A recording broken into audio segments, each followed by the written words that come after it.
안녕하세요. 저는 30대 중반 여자입니다. 유튜브에서 이렇게 사연 채널 검색해서 듣곤 한답니다. 남편이 외국 출장을 자주 가서 종종 심심할 때가 있거든요. 그런 제가 이렇게 오늘 제 사연을 보내려니까 조금 싱숭생숭하네요. 제가 이렇게 사연을 보내는 이유는 저한테 시어머니가 퍼부은 망언을 시작으로 일어난 충격적인 일 때문입니다. 남편은 무역회사를 다니고 있었습니다. 그래서 해외로 나가는 일이 많고 저도 장소와 시간에 관계없이 노트북만 있으면 할 수 있는 일을 하는 사람이라 해외여행을 자주 다녔습니다. 해외에서 한 달, 두 달 살다가 오는 일도 종종 있었고요. 남편을 만난 것도 해외여서였으니까요.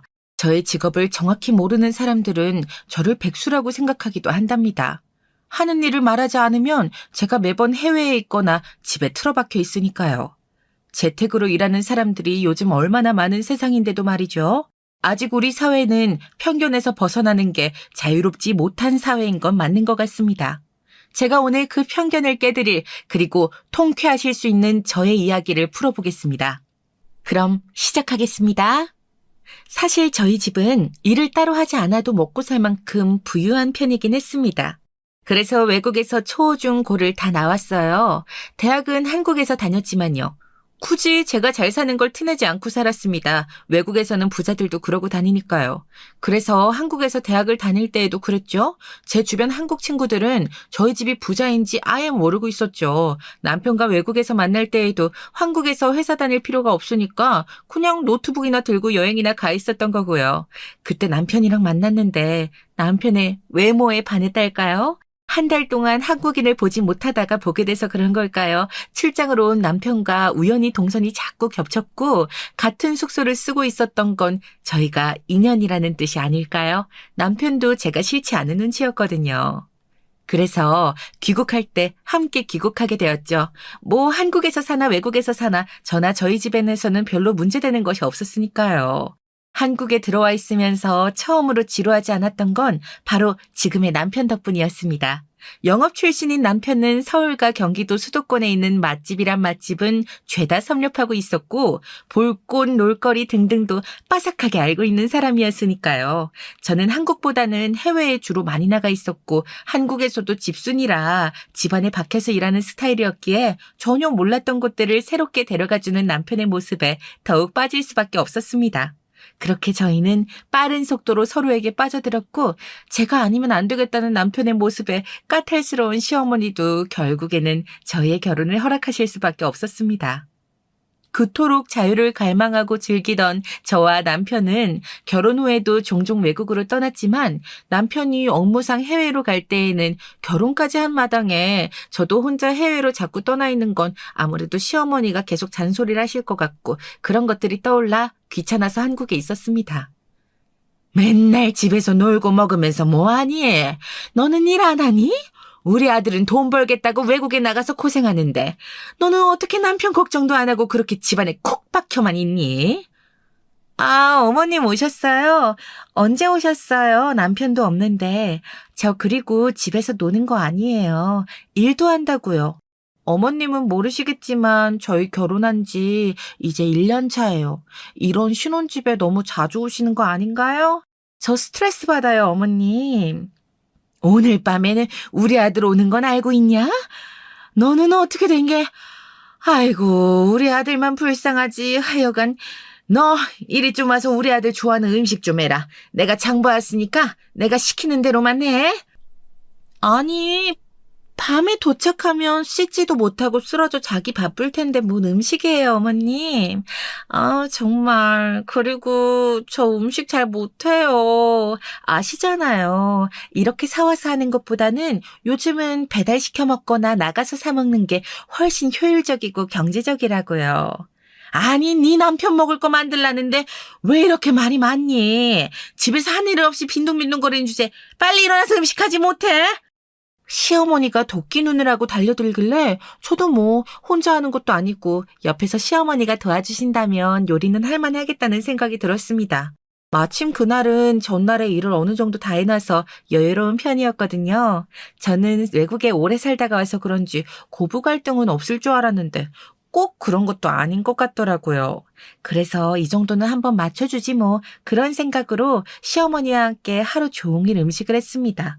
음식을 다 만들고 나니까 해외 출장에서 돌아온 남편이 토끼 눈이 돼서 깜짝 놀라 저와 시어머니를 번갈아 보며 이게 다 무슨 일이라고 하더라고요. 정말 보고 싶었다면서 저와 시어머니가 만든 음식을 맛있겠다고 우걱우걱 입안에 넣으면서 말이죠. 여보, 엄마, 이게 다 무슨 일이야. 우와, 다 내가 좋아하는 것들이잖아. 김치찌개, 부추전, 감자전, 해물파전, 게다가 불고기에 잡채까지? 와, 나 그동안 해외에서 계속 한식이 너무 그리웠는데 너무 감동인데? 너무 고마워, 여보. 엄마도. 으이구, 하여간 호들갑은. 얼른 몇 개라도 집어먹어봐라. 다 식었는데. 예, 이것 좀 데워오고. 네, 그럴게요. 여보가 좋다니까 나도 뿌듯하긴 하네. 많이 먹어. 오늘 하루 종일 고생고생해서 겨우 만든 거니까. 옆에서 어머님이 도와주셔서 맛은 보장되어 있다고. 어쩐지, 와, 진짜 믿을 수 없을 만큼 너무 맛있는 맛이잖아. 나 너무 행복하다, 여보. 여보랑 역시 결혼하길 정말 잘했다니까. 엄마도 너무 감사해요. 늦은 시간인데 오늘은 좀 자고 가세요. 저는 저와 상의도 없이 갑자기 시어머니한테 자고 가라는 남편을 째릿하고 눈치를 주었지만 사실 시간이 너무 늦은 시간이어서 게다가 해외 출장을 갔다가 온 남편에게 시어머니를 그 시간에 모셔다 드리라고 하는 것도 너무 무리한 요구인 것 같아서 그냥 넘어갔습니다. 저도 애써 웃으면서 시어머니한테 그럼 자고 가시라고 했죠. 그랬더니 눈치 없는 시어머니는 알겠다면서 냉큼 자기는 어디서 자면 되냐고 물으시더라고요. 어머님, 그러세요. 주무시고 가세요. 오늘 하루 종일 저랑 음식하시느라 고생하셨고, 시간도 너무 늦었잖아요. 남편도 해외 출장 갔다가 방금 돌아왔는데, 다시 또 어머님 모셔다 드리라고 할 수도 없는 거고요. 그래, 그래야겠다. 내가 잘 방은 어디냐? 어서 안내해라. 난 따뜻한 이불로 주고 와야겠지. 잠자리 바뀌어서 안 그래도 불편할 테니 따뜻하게라도 해야지. 그럼 당연하지. 엄마도 참. 내가 좋은 이불 가져다 줄게. 우리 안방에 아주 좋은 이불이 있어요. 그거 드릴게요. 그날따라 남편은 왜 이렇게도 눈치가 없는지 저와 같이 덮고 자는 오리털 이불을 시어머니한테 냉큼 가져다 드리는 게 아니겠어요? 정말 화가 났지만 꾹 참았습니다. 그 이불 가지고 그러는 게 째째해 보이기도 하고 또 어머님께서 감기라도 걸리면 안 될 일이니까요. 그랬는데 세상에 다음날 일어나 보니 온몸을 움직일 수가 없는 겁니다. 온몸에 열이 펄펄 나고 아주 미치겠더라고요. 독감에 걸린 것 같았습니다. 아무래도 어제 시어머니랑 하루 종일 음식하면서 고생하고 스트레스 받은 데다가 원래 추위를 잘 타서 여름에도 오리털 이불을 고집하는 제가 어제 얇은 이불을 덮고 자는 바람에 독감에 걸려버린 것이죠. 그래서 늦었다면 출근하는 남편에게 배웅도 못 해주고 있다가 점심때 약 좀 사다 달라고 남편에게 전화로 부탁했습니다. 그러자 그걸 듣고 시어머니가 쌍욕을 하면서 말리는 거 아니겠어요? 여보, 출근은 잘했지. 나 어제 얇은 이불에 하루 종일 당신 먹일 음식하느라 고생해서 그런지 아침에 일어나 보니 완전 독감에 걸려버린 거 있지. 정말 너무 아프다. 점심시간 이용해서 약 좀 사다 줘. 이 미친년이? 집에서 놀고 먹는 주제에 감히 귀한 우리 아들을 시켜? 열심히 회사에서 뼈 빠지려 일하고 있는 우리 아들한테 아주 그냥 돌았구나. 네가 제정신이냐? 약은 네가 사다 먹어라 이년아. 그놈의 일. 난 뭐 집에서 노는 줄 알아요. 나도 집에서 일한다고 몇 번을 말해. 게다가 난 태어날 때부터 일할 필요가 없었어. 우리 집안이 어떤 집안인지 알기나 해? 버러지 같은 네 집안이랑 더 이상 엮일 필요가 없겠네. 당신 아들이랑 이혼할 테니 그렇게 알아? 뭐? 네가 아주 막 나가는구나. 감히 시어머니한테 반말을 찍찍해? 너 아주 그냥 안 되겠다. 너네 집안이 뭔데? 뭔데 이렇게 나대고 설치는 거야 이 미친년이? 사람들은 날 이렇게 부르지. 금수저라고. 난 외국에서 초등학교, 중학교, 고등학교를 나왔어. 미국에서 그렇게 살려면 돈이 그냥 많은 걸로는 안 되는 거 아나? 우리 친정 집안이 바로 유명 미국 펀드사 10개를 운영하고 있다고. 일 안 하고 살아도 충분히 먹고 살고도 남는 그런 게 뭔지 알아? 설명한다고 아시겠어요, 어머님이? 말로만 듣던 미국 펀드사를 그것도 운영을 한다고? 한 개도 아니고 10개나? 말도 안 돼. 그러기엔 행색이 초라했는데. 그걸 나보고 믿으라는 거냐? 장난에 인연이 쫄리니까 못하는 말이 없어. 내가 왜 일할 필요가 없는지 보여줘요? 내 잔고 보여드릴게. 달러거든요? 자, 봐요. 난 일을 취미로 하는 사람이라고. 미국에서 잘 나가는 작가라고요.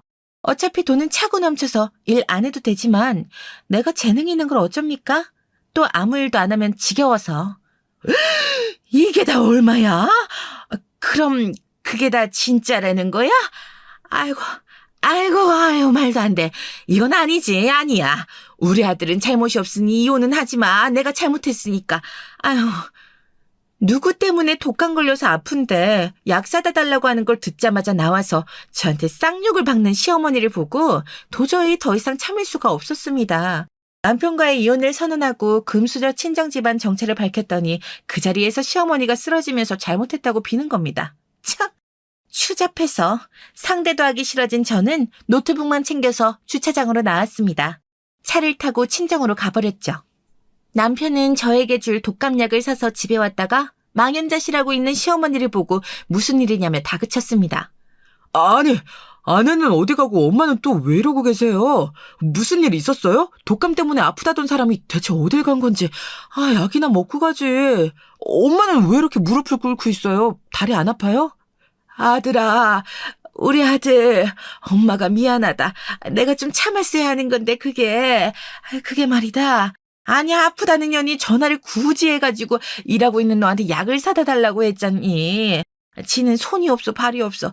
그래서 한 소리 했더니만. 예?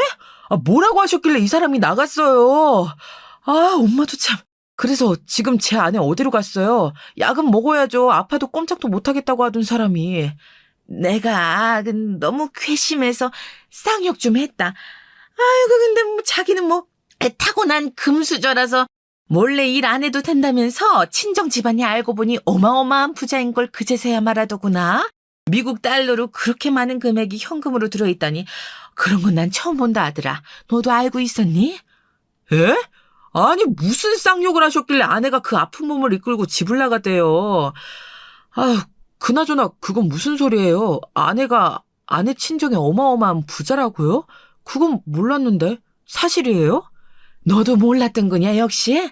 하긴 네가 알았으면 나한테 숨길 이유가 없지. 내 눈으로 똑똑히 봤대도 미국 유명 펀드사를 10개나 가지고 있다고 하더라. 그걸 못 믿겠다고 하니까 통장 잔고를 보여준 거고. 말하는 걸 봐서는 그것보다 더 많은 것 같은데. 아들아, 이 엄마를 용서하지 마라. 네 처가 너랑 이혼하겠단다. 예? 아니, 그게 무슨 소리예요, 엄마?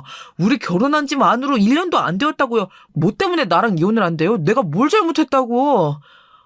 설마 엄마가 쌍욕하면서 뭐라고 한 것 때문에 그런 거예요? 내가 미안하다고 잘못했다고 하는데 아무 소용없더구나. 미안하다.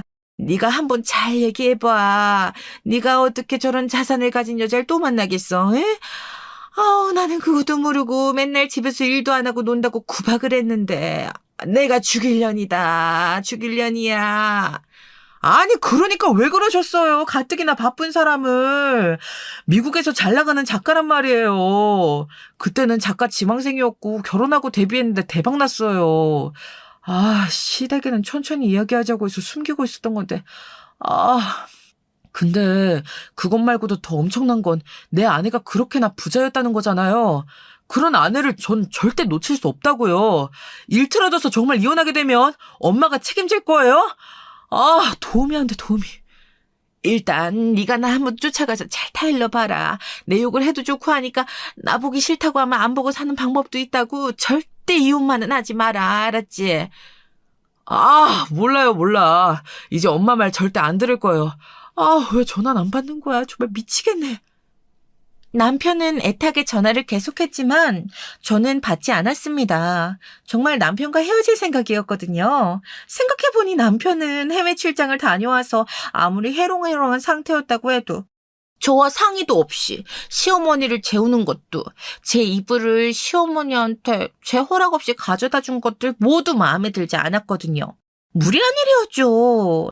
저는 그 남편이 뭐가 예쁘다고 그렇게 하루 종일 음식을 만드느라 고생을 했을까요? 정말 한심하게 느껴질 정도였습니다.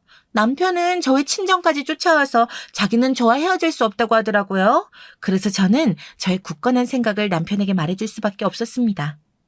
난 여보가 이렇게 금수저 집안인지도 몰랐고 우리 엄마가 여보한테 그렇게 심한 말을 하면서 괴롭히고 있는지도 몰랐어.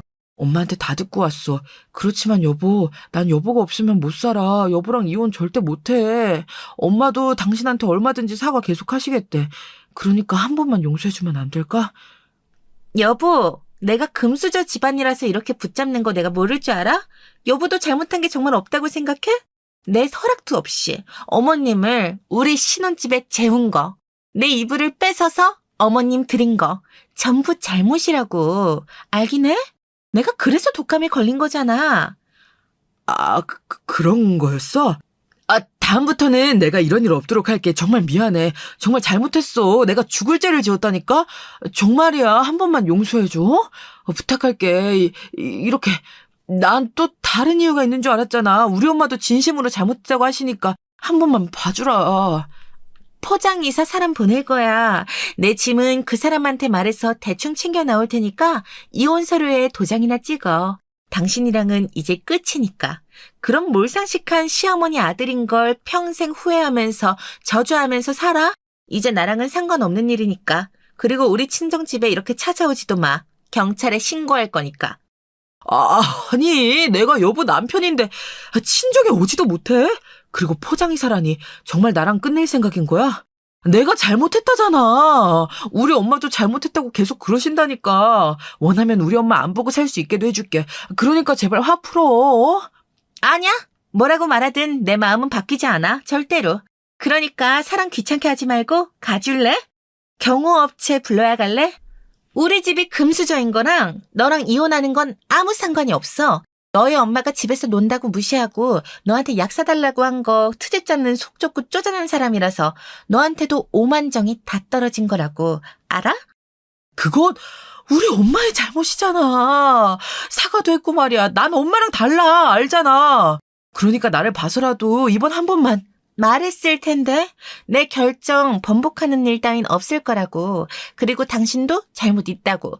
내 의견은 묻지도 않고 그렇게 한 건 잘못이 아니라고 생각하나 본데 어제뿐만 아니라 당신이 은근히 이기적인 사람이라는 거 쌓이고 쌓인 거니까 만회할 생각하지도 마.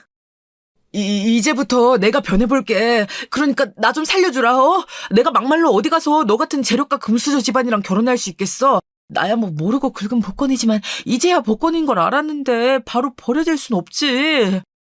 나랑 이혼하고 싶으면 위자료라도 두둑하게 주던가. 이제야 본색을 드러내는 거야? 참 재밌다 재밌어. 너희 엄마랑 어쩜 그렇게 똑같지? 위자료? 위자료는 네가 줘야지 왜 내가 주니? 진짜 웃기다. 네 쥐꼬리만한 월급에 내가 요구하는 위자료 주지도 못할 것 같아서 아예 청구할 생각도 안 하고 있었는데 아주 제대로 해줘봐. 내가 너한테 위자료를 줘야 할 이유가 뭐가 있어? 안 그래? 그냥 우리 엄마가 한 번 말 실수한 거 가지고 위책 사유는 엄밀히 말하면 너한테 있는 거라고. 알아? 야! 너 참 뻔뻔하다. 내가 모른 척하고 있으니까 진짜 아무것도 모르는 것 같지? 끝까지 이실직골 안 하네? 내가 외국 살다 왔다고 이런 것도 아메리칸 마인드로 넘어갈 줄 알았다면 아주 큰 오산이야. 네 불륜 내가 모를 것 같아? 그러자 일기양양했던 남편의 표정이 일그러지기 시작했습니다. 사실 제가 홧김에 이혼까지 이야기하고 왔고 시어머니도 크게 반성한다면 조금 간보다가 받아줄까 하는 생각도 있었거든요. 그렇게 집에 오다가 저는 보지 말아야 할 것을 보고 말았습니다. 남편이 해외 출장 때 제 차를 가지고 공항까지 가고 오고 했었거든요. 그런데 제 차에서 여자 속옷이 나온 거 있죠? 빨간색 티팬티였습니다. 저는 정말 경악할 수밖에 없었죠. 그래서 남편의 전화를 받지 않았던 것이었습니다. 정말로 남편과 완전히 헤어질 생각이었습니다. 당신이 그걸 어떻게 한 거야? 언제부터 알았어? 알면서도 날 시험에 들게 한 거야? 그건 내가 다 설명할게. 그러니까 그게 어디서부터 어떻게 된 거냐면 처음에 우리 회사 동료를 그렇게 더러운 말로 무슨 변명을 또 하려고? 그건 법정 가서 얘기해. 네 불륜 증거는 차고 넘치니까 이 더러운 새끼야. 끝까지 얘기 안 하고 이혼 못한다고 나댈 때부터 너라는 인간은 쓰레기라는 걸 알아봤어야 하는데. 더 안 살고 빨리 알아서 오히려 다행이라고 해야 되나? 너 이 새끼 다시는 회사에 발도 못 붙이게 해줄게. 무역회사란 무역회사에는 다 네 이름을 블랙리스트로 올릴 거야. 안 돼, 안 돼. 내가 정말 죽을 죄를 지었어. 얼마 안 되었다고 그 여자랑 만난 거. 아주 나한테 자꾸 들이대길래 딱 이번 출장 때만이었어. 정말이야, 믿어줘. 난 그 여자한테 별 마음 없어. 당장 헤어지라고 하면 헤어질게, 여보. 난 여보밖에 없어. 제발 한 번만 기회를 줘. 제발 부탁이야. 넌 아까도 지금도 한 번만 기회를 달라고 했어? 내가 말하기 전까진 끝까지 날 또 속일 생각이었겠지. 정말 가증스럽다. 내 차를 끌고 가서 그 짓거리를 해, 감히? 넌 영영 백수로 살아야 할 거야. 네 엄마한테 가서 용돈이나 타다 써. 네 커리어 내가 산산조각 내줄 테니까. 잘못했어. 잘못했다고. 내가 무슨 말을 해도 화가 안 풀리겠지. 그냥 날 때려. 때리면 좀 나아질지도 모르잖아. 얼른. 난 용서해달라고는 안 할게. 그러니까 제발 회사에는 아무 말 하지 말아줘. 부탁이야. 내가 이 회사 얼마나 열심히 다닌지 당신도 잘 알잖아. 열심히 불륜하러 다닌 거겠지. 회사 직원들끼리. 내 차에 그 여자 팬티까지 놓고 갔던데 정말 대범하지 않아, 그년도? 그년도 너랑 똑같이 일자리 못 구하게 해줄 거야. 어디 벽에 똥 칠하고 살 때까지 낙인 찍혀서 살아봐. 제대로 살아치나. 날 기만하고 불륜을 저지른 죄가 얼마나 큰지, 금수저를 건드리면 어떻게 되는지 똑똑히 지켜보라고. 내가 여보가 금수저인지 아닌지 어떻게 알아. 모르고 그랬지. 정말 잘못했어. 아니, 나는 정말 안 그러고 싶었는데 자기도 알다시피 내가 좀 생겼잖아. 하도 달라붙어서 어쩔 수 없이 그런 거야, 진짜야. 나한테는 미국에서도 잘 알아주는 떠오르는 신예 작가 우리 여보뿐이고 정말이야. 정말 끝까지 최악이구나. 그런다고 내가 뭐 눈 하나 깜짝할 줄 알아? 난 이번 일을 계기로 한국 남자는 정말 다시는 안 만날 거야. 한국 남자 망신은 전부 다 네가 시킨 거라고, 알아? 앞으로 날 농락한 죄 평생 후회하게 해줄게. 어디 잘 살아봐. 내가 정말 잘못했어. 죽을 죄를 지었어. 다시는 안 그럴게. 평생 사죄하면서 살게. 이혼도 해줄게. 위자료는 제발 청구하지 마. 자기네 집에서 나한테 청구해봤자 뭐 얼마나 간에 기별이 오겠어. 불쌍한 사람 한 명 살린다고 생각하고 제발. 넌 하나도 안 불쌍한데? 내가 왜 널 살려야 하지? 살릴 거면 더 살아야 하는 사람을 살리지. 끝까지 어리석고 멍청하구나. 너랑 더 이상 말 섞는 시간도 아까우니까 다신 찾아오지 마. 포장이사 사람 보내면 문 열어주고 너도 집 정리 잘해라. 그래, 알겠어. 내가 문 꼭 열어주고 집 청소도 잘 해놓을게. 그러니까 제발 내 인생 앞길은 막지 말아줘. 차라리 그 여자 인생만 망쳐. 그건 내가 뭐라고 안 할게. 와우, 진짜 끝까지 찌질하구나. 네 불륜 상대를 팔아서 뭐 너는 잘 먹고 잘 살겠다는 거야, 뭐야?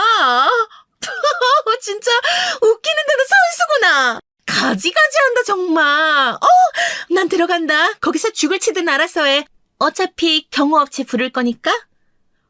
가라고 했으니까 나도 가야지. 나 말 잘 들을게, 진짜야. 이혼 서류에 도장도 찍어서 보낼 거고, 포장이사도 문제없이 잘 되게 할 거고, 위자료 청구는 하지 말아줘. 회사들에도 제발.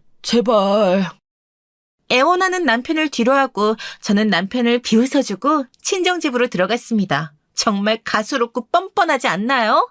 저는 남편과 바람핀 그 불륜녀도 함께 조져버릴 생각에 이를 갈고 있었습니다. 그런데 제 발로 알아서 찾아오더라고요. 저희 친정집은 대체 어떻게 한 건지 만나달라고 하도 사정을 해서 만나줬습니다. 그랬더니 이런 말을 해오더라고요. 저 누군지 아시죠? 남편분이랑 이혼하신다고 들었어요. 저희 사이가 언제부터 시작되었는지 혹시 알고 계신가 해서요. 저도 남편분한테 이용당한 거나 다름없거든요. 복수하고 싶어요. 아니, 지금 무슨 소리를 하는 거예요? 뭔 놈의 복수를 나한테 얘기해요. 당신 복수는 당신이 알아서 하시고요. 당연히 내가 당신이 누군지 모를 것 같아요? 내 남편이랑 붙어먹은 상간녀 주제에 내가 고운 말 할 것 같아? 이런 버러지 같은. 제가 먼저였어요. 남편분이랑 2년 전부터 사내에서 비밀 연애 중이었다고요. 제가 아파서 못 따라간 해외 출장에서 당신을 만났고 그렇게 저를 떠나 결혼한 거예요. 당신만 안 만났어도 제가 정식으로 아내가 될 수 있었다고요. 뭐요? 그럼 내가 아니라 당신이 먼저였다는 거야? 난 처음부터 바람난 놈이랑 만난 거고? 뭐 이런 경우가 다 있지? 그럼 당신은 뭐야? 날 만났는데 왜 가만히 둔 건데? 미쳤어요? 미친 거야?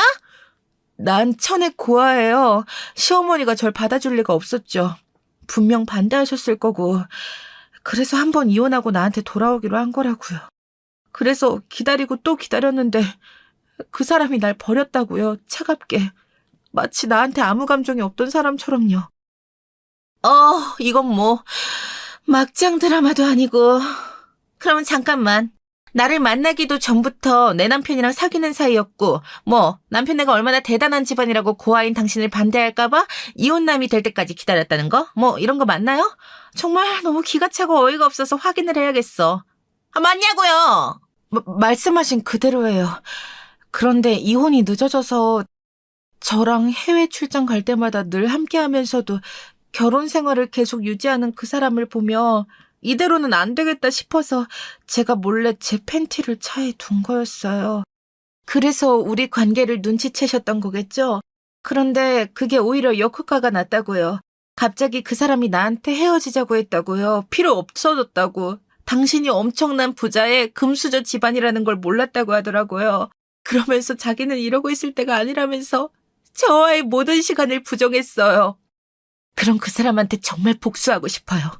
어떻게 돈 앞에서 이렇게 태도를 확 바꿔버리는지, 그동안 나는 뭐였는지. 지금 나한테 동정, 위로 그런 거 바라는 거예요? 나한테 이런 이야기를 하는 저희가 대체 뭔가요? 난 지금 당신을 찢어주게도 할 말이 없을 텐데요.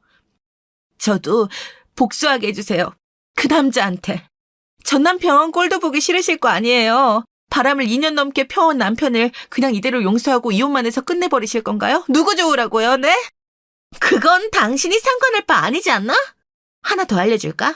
당신이랑 같은 회사를 다니는 내 남편은 내가 업계에서 매장시키겠다고 하니까 네 정부 넘기겠다고 자기 대신 당신을 매장시키라고 했어. 그렇게까지 했는데 그런 바닥을 봤는데 내가 내 남편한테 뭘 더 복수해야 하는 거지?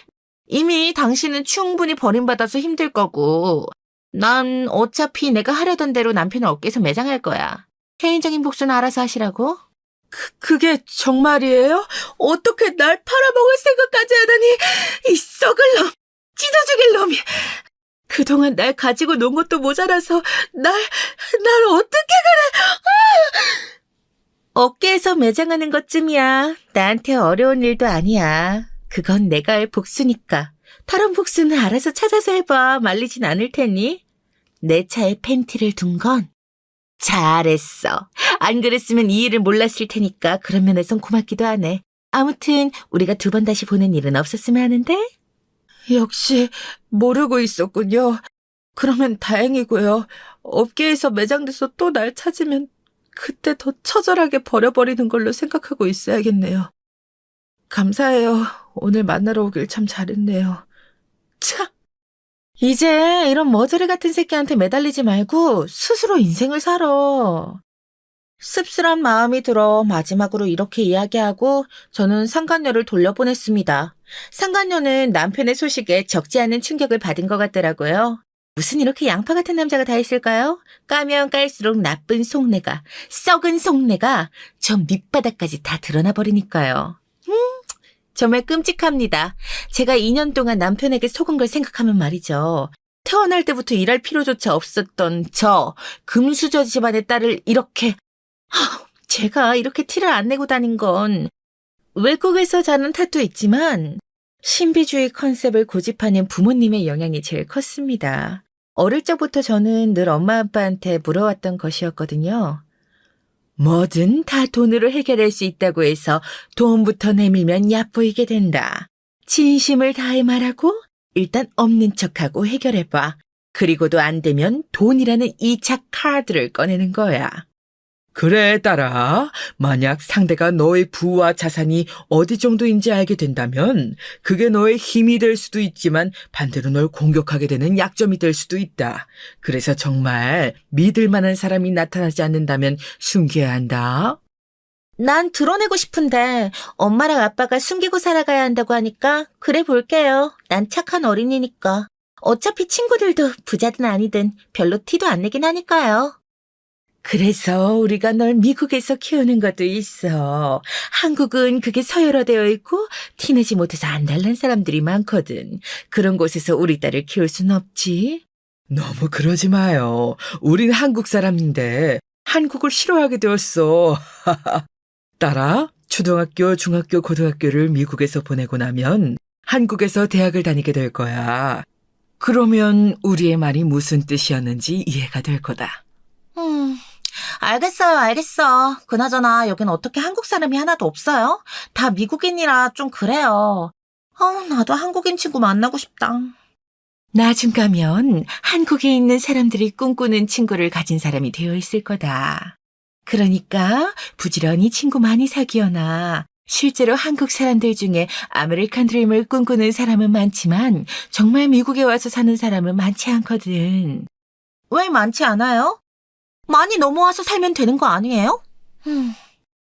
여기 미국에서 학교를 다니는 건 또 다른 문제니까. 일하고 돈 버는 것도 뭐 우리야 당연히 상관없었지만 달러가 중요하니까 그래서 와 있는 거란다. 나중에 그게 되면 다 알게 될 거야. 너무 조바심 내지 말고 하나하나 차근히 익히자. 알겠지? 어릴 때는 엄마 아빠의 말씀을 정확히 이해할 수 없었는데 커가면서 확실히 알게 되더라고요. 빈부의 격차란 어떤 것인지 피부로 와닿는 건 아무래도 한국에서가 더 컸던 것 같습니다. 부를 가진 것만으로도 조금 더 가치 있는 사람인 양 떠들어대고 눈에 보이게 차별해대는 한국은 미국보다 더 살기 좋지 않아 보이더라고요. 저는 금수저 집안의 막내딸로서 부유한 생활을 즐기며 자랐습니다. 그렇지만 저는 단순히 부유한 가정에서 태어나 자란 것만으로는 만족하지 않았어요. 저는 제 자신의 열정과 노력으로 인해 인정받고 싶었기 때문입니다. 그래서 틈날 때마다 글을 썼어요. 저는 항상 제가 원하는 것을 얻기 위해 노력했습니다. 그냥 얻어지는 것은 재미가 없었거든요. 그래서 저는 글 쓰는 것을 능숙하게 쓸 수 있게 되었고 능력을 인정받아 다양한 예술 분야에서도 인정받는 존재였습니다. 물론 남편에게 그 사실까지 말하진 않았죠. 저는 학교에서도 우수한 성적을 거두며 시간이 지날수록 자신의 능력과 가능성을 인정받았던 인재이기도 했으니까요. 하지만 회사에 가서 정해진 삶을 사는 건 너무 지루했어요. 그래서 일부러 떠들면서 글을 쓰며 살아가기로 했죠. 어차피 막내인 제가 어떻게 살든 크게 뭐라고 간섭하진 않으셨거든요. 말 그대로 금수저였으니까요. 막내 너는 공부도 잘하고 예술 분야에서도 두각을 나타내고 더 재미있는 건 뭐야? 하고 싶은 걸 하면서 살았으면 좋겠는데. 정복해버린 건 재미가 없긴 해요. 그냥 얻어지는 건 재미가 없어서 계속 노력이란 걸 해봤어요. 그런데 노력하니까 잃어버린 거죠. 근데 글쓰기는 늘 완벽이 없는 것 같아요. 어떻게 보든 보고 또 보고 고치고 또 고쳐도 늘 색을 갖고 늘 고칠 점이 있죠. 그래서 재미있어요. 역시 우리 딸. 글 쓰는 거에 소질이 있는 거야 뭐 원래 알았지만 이 정도로 진심인지는 몰랐는걸. 하고 싶으면 계속 글을 쓰렴.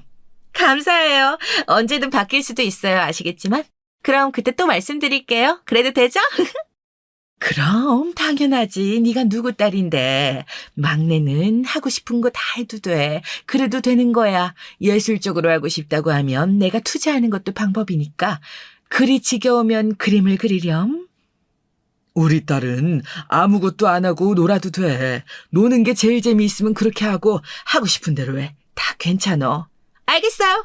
그런데 이걸 다른 사람들한테 말하지만 말라는 거죠. 제 친구들은 제가 걱정이 없어 보여서 항상 부럽다고 해요. 그런데 부자라서 그렇다는 말을 안 하니까 참 신기하거든요.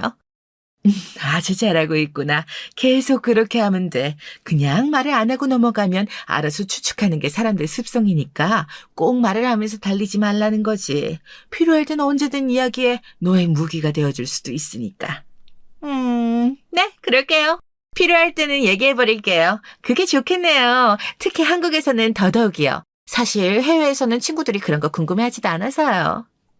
하지만 제가 말씀드릴 수 있는 이야기는 부유한 가정에서 자랐다고 해서 인생의 어떤 측면에서도 그저 쉽게만 넘어간 건 아니라는 것입니다. 남편과의 연애와 결혼도 쉽게 생각한 것이 아니었고 제가 꽂혔던 사람이기에 제가 따분해하던 한국을 다시 재밌다고 느끼게 해준 게 남편이었으니까요. 그래서 남편을 선택했고 아직 남편에게 경제적으로 해준 것은 어차피 없으니까요. 다만 괘씸할 뿐이죠.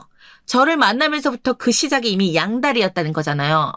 참 그건 기분이 더럽더라고요. 참 인생이란 뭘까요, 여러분? 저 같은 금수저는 아무 걱정 없이 세상을 살아가는 것 같지만 사실은 그 반대랍니다.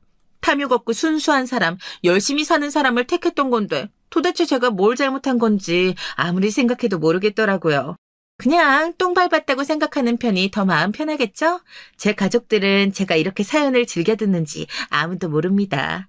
이렇게 사연을 듣는 걸 좋아하고 댓글 남기는 걸 좋아하는 걸 보면 어쩌면 저는 초등학교, 중학교, 고등학교를 미국에서 자랐어도 뼛속 깊숙이까지 한국 사람인지도 모르겠습니다. 사연을 쓰는 지금도 아직도 어이가 없고 화가 나긴 합니다. 독감에 걸리게 만든 시어머니와 독감에 걸려서 남편에게 약을 사달라고 하니 다짜고짜 쌍욕부터 퍼부었던 그걸 보고도 자기가 뭘 잘못했는지 몰랐던 남편. 심지어 불륜까지 저지르고 있었던 뻔뻔한 남편을요. 여러분들이 저라면 어떻게 하셨을 것 같나요? 어차피 신혼집은 월세였어서 위자료를 청구해도 얼마 받진 못하겠지만 일단 청구할 수 있는 건 전부 하려고 합니다. 남편이 다니는 무역회사, 이직할 수 있는 회사들 라인에까지 모두 다 남편을 받아주지 말라는 경고를 해두었고요. 남편은 직장에서 잘리고 매일매일을 술로 보내고 있다는 소문은 들었는데 어차피 저랑 아무 상관도 없으니까요. 이거 말고도 할 수 있는 복수가 또 있을까요? 혹시 조언 주실 분은 댓글로 남겨주세요. 그리고 앞으로 저는 무얼 위해 살아가면 좋을까요? 이런 일을 겪고 나니 참 허망합니다. 가슴이 뻥 뚫려버린 느낌이랄까요? 시원한 게 아니라 허전하고 허무하고 이런 기분을 아시나요?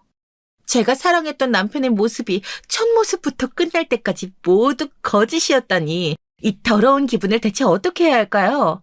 이혼을 했지만 하나도 마음이 나아지지 않네요. 이럴 땐 정말 어떻게 하는 게 좋을까요? 정말 모르겠습니다. 다시 외국으로 나가서 전 세계를 떠돌아야 할까요? 여러분들이 저라면 어떻게 하실 건가요? 현명한 여러분들의 댓글 조언 기다리겠습니다. 불륜으로 인해 저처럼 이혼을 경험한 분께 조언을 받으면 더할 나위 없이 좋겠지만 혹시 주변에 그런 분이 있다면 어떤 말을 건네주고 싶으신가요? 불륜은 가장 힘든 상황 중 하나입니다. 이혼은 정말로 감정적이고 힘들고 괴로운 과정이지만 이를 극복하고 새로운 시작을 위해 앞으로 나아갈 수 있는 것도 사실이잖아요? 이런 상황에서는 보통 아래의 조언들을 많이 하더라고요. 제가 불륜을 알고 이혼하자 엄마 아빠께서도 많이 걱정을 해주셨거든요. 우선 감정을 받아들이고 이혼한 사실을 받아들이라고 하더라고요. 이혼은 강한 감정과 아픔을 동반하잖아요. 슬픔, 분노, 배신감 등 다양한 감정이 드물지 않게 들끓게 되더라고요. 제가 왜 이럴까 싶을 정도였어요. 그런데 이러한 감정을 자연스럽게 받아들이고 스스로를 위로하는 시간을 가져야 하더라고요. 이혼으로 인한 상처를 치유하기 위해 저 스스로에게 충분한 시간과 공간을 주려고 합니다. 또한 도움을 청하는 용기도 잊지 말아야겠죠? 그래서 저도 사연을 썼잖아요. 이런 인생의 어려운 시기에는 도움이 필요한 순간이 많겠죠. 가족, 친구, 상담사 등 신뢰할 수 있는 사람들에게 도움을 청하는 것도 좋지만 평소 사연을 듣다 보니 저처럼 사연을 자주 듣고 댓글로 응원해 주시는 분들이 참 따뜻하고 정답다고 느꼈어요. 저처럼 여러분들은 저를 이해하고 지원해 줄 것이라는 생각이 들더라고요. 그래서 사연을 보내기도 했답니다. 혼자서 모든 것을 견딜 필요는 없으니까요. 사연을 들어주는 것만으로도 여러분들께서는 이미 저를 도우신 거나 다름없습니다. 저는 이혼 후 자기 존중과 회복이 정말 중요한 것 같더라고요. 이혼으로 인한 상처는 자존감과 자아를 훼손시킬 수 있잖아요. 당당하고 무서울 것 없던 저도 무한한 허무감과 허탈함에 빠져 허우적대곤 했으니까요. 그렇지만 저도 그렇고 여러분들께서도 이런 이혼쯤 이겨낼 수 있는 강한 사람이잖아요. 자기에 대한 존중을 갖고 자신을 위한 시간과 관심을 기울이다 보니까 긴 시간도 가긴 가더라고요. 자기 회복을 위해 자기 관리와 자기 개발에 집중하는 것도 좋은 방법이었고요. 저는 글을 쓰는 사람이잖아요. 글을 쓰려니까 더 화가 나기만 하고 남편과의 일이 떠올라서 다른 생각이 안 나도록 새로운 것들을 취미로 배우기 시작했습니다. 그러니까 조금 낫더라고요. 마지막으로 시간이 좀 걸릴 수도 있다는 걸 인정하는 게 필요했습니다. 저 스스로를 진정시키는 과정이기도 했는데요. 이혼은 매우 감정적인 상황이잖아요. 상대방을 용서하는 게 아니라 지난날 바보 같았던 나를 다독여주는 연습을 하는 겁니다. 그렇게 마음의 상처를 치유하면 그건 앞으로 나아갈 수 있는 열쇠가 되어지더라고요. 물론 불륜을 저지른 배우자를 용서하는 것은 다 개인의 선택이겠죠. 저는 절대 용서하지 않을 겁니다. 용서하지 않고 철저하게 짓밟고 그가 저를 허무하게 만든 만큼 아무리 긴 시간이 걸리더라도 서두르지 말고 저 자신의 감정을 경청하고 이해하고 인정해 주려고요. 이혼은 곧 새로운 시작의 기회이기도 하잖아요. 이전의 상처를 극복하고 앞으로 나아갈 수 있는 새로운 가능성을 찾으면 이전보다 더 강인한 저를 만날 수 있더라고요. 이를 통해 내면의 강함과 성장을 경험할 수 있더라고요. 스스로에게 새로운 목표를 설정하고 삶에서 새로운 의미와 행복을 찾는 것을 목표로 해보시길 추천드리고 싶어요. 이혼은 어려운 상황이지만 저도 그렇고 여러분들도 그렇고 이를 극복하고 새로운 시작을 할 수 있는 힘을 갖고 있으니까요. 그러니 자신에 대한 사랑과 돌봄을 잊지 말고 지금부터 새로운 삶을 찾아가는 여정을 시작해보자고요. 앞으로 더 나은 행복과 평화로운 일상을 찾을 수 있도록요. 저의 이야기를 지금까지 잘 들어주셔서 너무너무 감사드립니다. 저처럼 고부 갈등을 겪었거나 아니면 남편의 불륜을 알아버린 분들이 혹시 있으시다면 댓글 남겨주세요. 저도 같은 슬픔을 가진 사람으로 답글 남기도록 하겠습니다. 안녕하세요. 저는 아들 하나만 보고 살아온 70대 여성입니다. 남편 없이 홀로 열심히 키웠고 장성에서 장가까지 보냈어요. 보통은 이렇게 하면 내 할 일이 다 끝난 줄 알았는데 그렇지 않더라고요. 참 안타까운 건 저는 남들 다 본다는 그 흔한 손주 손녀와 황혼 육아를 못 해보았답니다. 여기에는 많은 사연들이 있어요. 우리 아들은 대학 동기가 소개해준 여자를 만나 결혼을 했답니다.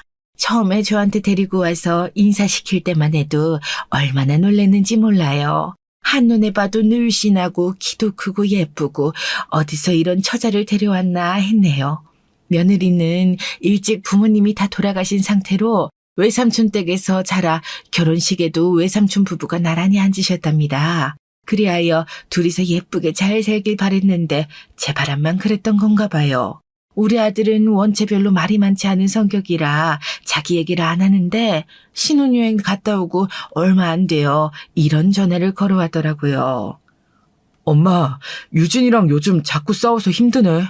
회사 형들이 다들 결혼하면 자주 싸운다는데 난 이렇게까지 많이 싸울 줄 몰랐어. 생각보다 얘가 욕심이 많더라고. 갖고 싶은 것도 많고 하고 싶은 것도 많고 말이야. 그런데 엄마도 알다시피 우리 집 대출 갚는 것도 되게 허덕이고 있잖아. 20평도 안 되는 집 얻어서 살지만 이것만 해도 나는 감지덕지한데 유진이는 불만이 많아. 이 말을 들으니 저도 며느리의 생각이 궁금하더라고요. 하지만 아들한테 계속 물어봤어요. 이유가 뭐라는데? 근데 그렇게 얘기 들으니까 엄마도 기분이 좀 그렇다. 우리 유진이가 엄마 아빠 안 계시고 맨날 눈칫밥 먹고 자랐다고 들었고 혼수도 없이 몸만 오라고 했잖아. 정말 그렇게 돈 100만 원만 들고 올 줄은 몰랐다만 걔도 눈이 되게 높은가 보다. 이렇게 말을 하면서 저라고 속이 상하지 않았겠어요. 이미 제가 한 말에 다 내용들이 나와 있긴 하지만 저도 그 20평짜리 아파트 해주면서 아주 고생을 했거든요. 아들도 그렇고 대출도 많이 얹혀져 있어요. 처음 그 집 들어갈 때는 그렇게 좋아하더니 살면서 오만 불평을 다 한다니 아들 말만 듣고는 잘 실감이 나지 않았어요. 하지만 아들은 많이 억울해 보이더라고요. 엄마, 진짜 내가 보통 스트레스 받는 게 아니야. 자꾸 누구네 집이랑 비교한다니까? 우리가 대학 동기 소개로 만났잖아. 그중 한 명이 집이 좀 살아.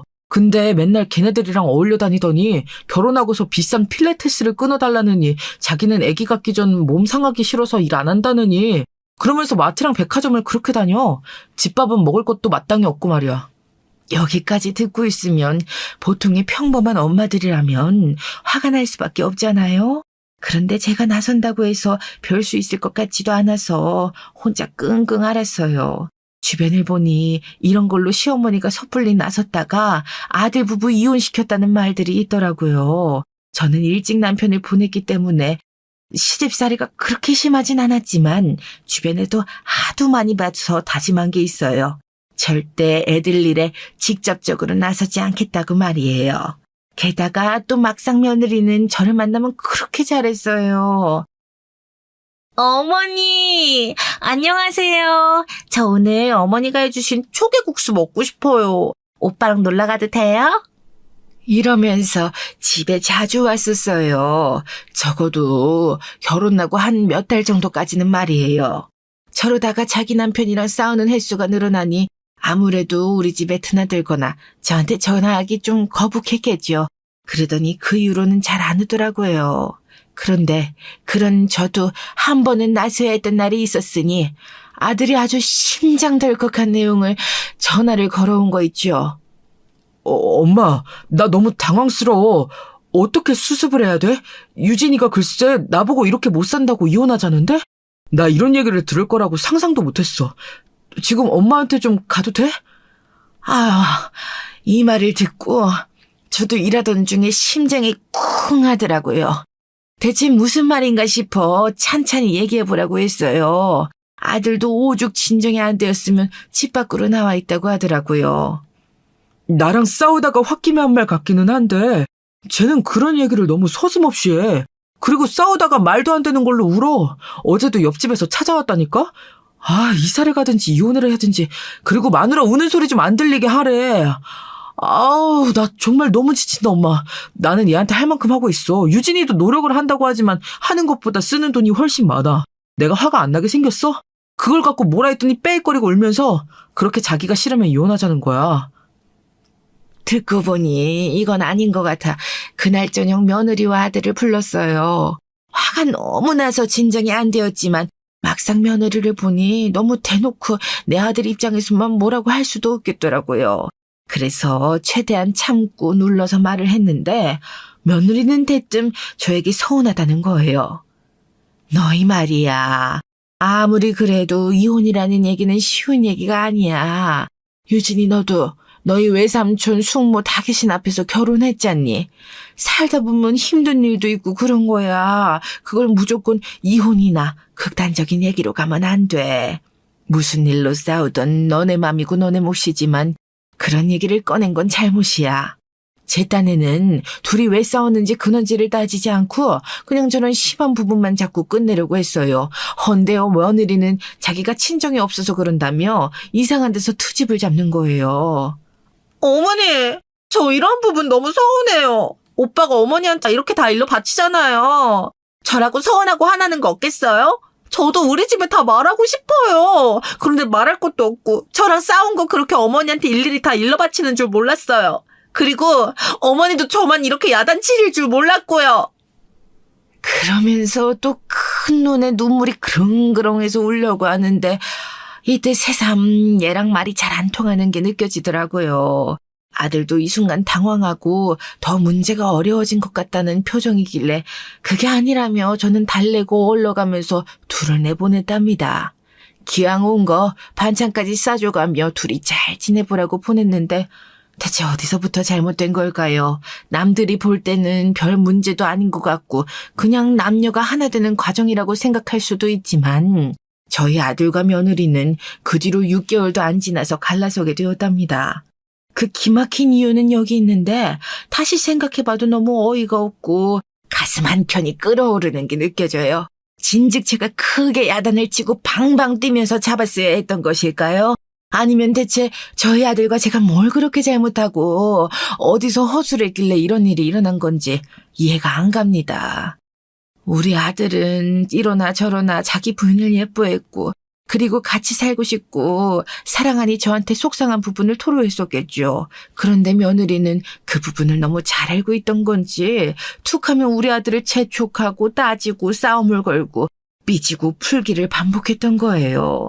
그게 너무 길어지고 매일 집에 들어갈 때마다 펀치하느니 아들은 조금씩 지쳐가고 있고 굉장히 예민해져 있었어요. 그러던 중 그날도 여느 때처럼 싸움이 붙었고 정말 별것도 아닌 이유였어요. 둘 다 뭐 때문에 싸우는지 기억도 안 난다는 거예요. 그런데 그런 뭣도 아닌 이유로 이 둘은 그날 경찰서에 가게 되었답니다. 저한테도 연락이 왔어요. 여기까지 진행되는 상황을 이해하실 수 있으신가요? 집에 돌아와서 좀 씻고 취르던 차에 전화를 받고 제가 얼마나 기겁하고 놀랐는지 몰라요. 심지어 저를 보자마자 아들보다 며느리가 더 애원하는 얼굴로, 당황한 얼굴로 막 말을 하더라고요.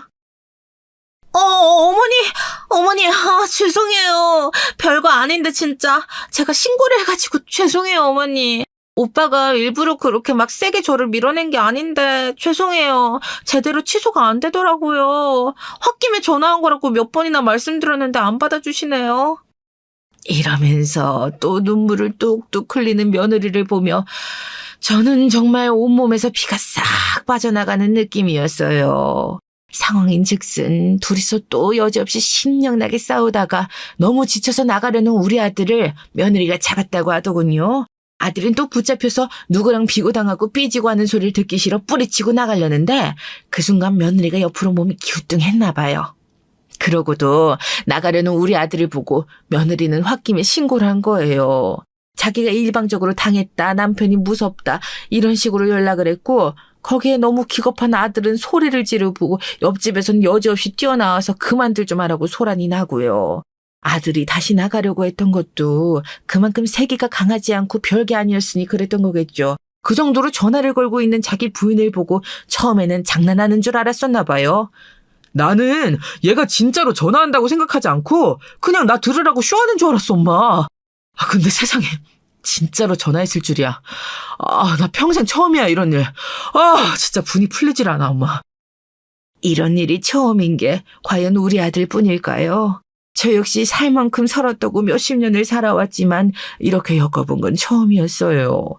며느리는 잔뜩 겁에 질린 얼굴로 제발 어떻게 좀 해달라며 죄송하다고 취소해달라고 또 울고불고 하는데 진짜 귓속이 왱왱 울리는 것 같더군요. 어찌저찌 하고 상황이 무마되었고 전 너무 지쳐서 집으로 돌아왔어요.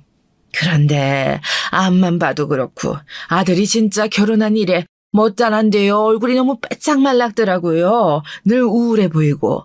그 즈음에서 잠깐 얘네 집에 저랑 놀러 갔던 큰언니도 뭐라 하는 거예요. 어머, 용범이 얼굴이 왜 이렇게 안 좋냐? 어디 아픈 거 아니야? 건강검진은 꾸준히 받고 있는 거야? 한창 섹시랑 좋을 때인데 낯빛이 너무 안 좋아. 네가 얼른 약이라도 해먹여. 이런 건 엄마가 챙겨줘야지. 우리 언니조차 이렇게 말할 정도라 저는 자세한 사정은 못 말하고 그냥 속만 타들어갔지요. 그런데 급기야 이런 상황까지 겪고 나니 도저히 며느리를 좋게 볼 수 없었어요. 이 일로 아들은 매우 곤란해졌고 자기 와이프에게도 약간 마음의 벽이 생겨버렸더라고요. 그 와중에 며느리는 또 자기 남편이 자기한테 소원해졌다면서 적반하장으로 시비를 걸고 삐지고 하는데 저는 여기서 어떤 답을 내려야 할지 모르겠더라고요. 그런데 제가 한참 고민하고 입안에 갖고 있던 단어를 아들이 저한테 불쑥 말하는 거예요. 저기 엄마, 나 이런 얘기해서 정말 미안해. 그런데 엄마가 들어줬으면 좋겠어. 나 이혼하려고 해. 유진이도 그러고 싶대. 이때 평소 같으면 두둥하고 벼락에 치는 듯 놀라웠겠지만 저는 그러지 말라고도 그러라고도 답을 할 수가 없었어요. 아들이 너무 지쳐 있었으니까요. 남들이 보면 결혼한 지 한 4, 5년은 됐냐, 부부끼리 싸울 수도 있지 왜 그러냐 할 수도 있겠지만요. 저랑 아들은 이 결혼을 허락한 이래 평생 안 겪어봤던 일상과 사건을 잔잔하게 겪은 셈이에요. 제가 느끼는 피로감도 심했지만 같이 살고 있는 아들은 오죽할 거예요. 게다가 둘 다 뜻이 합해서 그렇게 결정했다고 하는데 한편으로 며느리 생각이 궁금하기도 했어요. 그런데 끝내 며느리는 제 얼굴이나 지네 얼굴들 안 보고 그냥 적당한 선에서 끝나고 싶다고 했다네요. 걔는 정말 알다가도 모르겠어. 컴플렉스 덩어리야. 부모님 안 계신 거, 자기가 형편이 넉넉치 않은 거, 툭하면 남이랑 비교하고 불행한 이유만 찾고 걔는 나랑 결혼하면 안 됐어. 자기 말대로 떵떵거리고 살게 해주고 자기가 뭐라고 구박해도 다 받아주는 다정하고 부자인 남자를 만났어야 해. 난 그렇게 살 자신도 없고 그런 사람도 아니야, 엄마. 그냥 여기까지 하고 싶어. 이런 내용을 들으니 저도 그냥 한숨이 나오면서 그러라고 하게 되더라고요. 뭐라고 할 수 있겠나요? 이런 애들을 설득해서 붙여서 살게 해봤자 앞으로 더 무슨 기막힌 꼴을 깜짝깜짝 놀라면서 만나라고요. 그리하여 둘은 결혼 1년 남짓 살고 갈라서게 되었어요. 솔직히 말이야 쉽지. 1년이고 2년이고 같이 살던 남녀가 갈라지는 데에는 엄청난 대가가 따르더군요. 둘이 뭐 나눠 가질 만한 것도 별로 없고 며느리는 거의 몸만 왔으니 자기 몸만 나가면 된다지만 감정이 잔뜩 상한 상태로 얼굴을 마주해야 하잖아요. 몇 번 제가 가서 도와주는 동안에도 며느리는 나타나질 않았어요. 그때 저나 아들이나 얼마나 마음고생을 했는지 모릅니다. 그렇게 아들을 정리하고 제 집으로 다시 들어왔는데 직장 생활하면서 너무 괴로워하더라고요. 생각해보면 결혼을 하고 얻은 장점이란 아들이 저에게 자기 얘기를 좀 하기 시작했다는 거예요. 엄마, 나 결혼 준비할 때는 2번 다시 이런 짓은 못하겠다. 진짜 너무 할 일이 많다 싶어 힘들었거든? 근데 정말 이혼은 그 비교도 안 될 정도로 할지 못돼.